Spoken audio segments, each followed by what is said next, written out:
40 National Park Service employees are searching for a woman who is missing from a popular trail in the Smokies.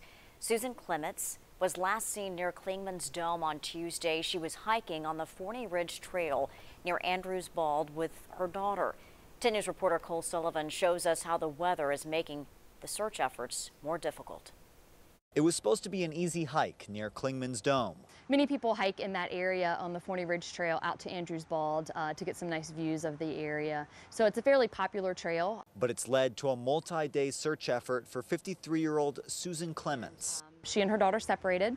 Her daughter turned around to find her and unfortunately did not find her. Searches began Tuesday night, but rain and dense fog all day Wednesday and Thursday has made looking for her dangerous. The weather certainly has not helped this search. Up in the higher elevations of the park, it remains very foggy and very wet.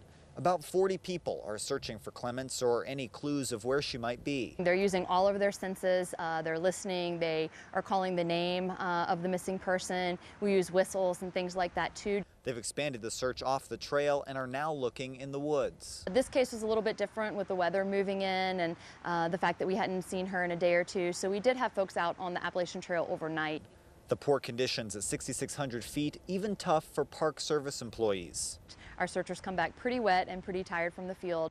And Clements was only prepared for a day hike. We know that she was just out hiking for the day. That was the plan. So she was dressed appropriately for day hiking with just a poncho on for covering. The park spokeswoman says they'll continue looking for her and adding more people to search parties for as long as is needed. In the Great Smoky Mountains National Park, Cole Sullivan, WBIR 10 News. Now, the park says no trails are closed because of the search. Anyone who has seen Clements is asked to call the National Park Service at the number on your screen.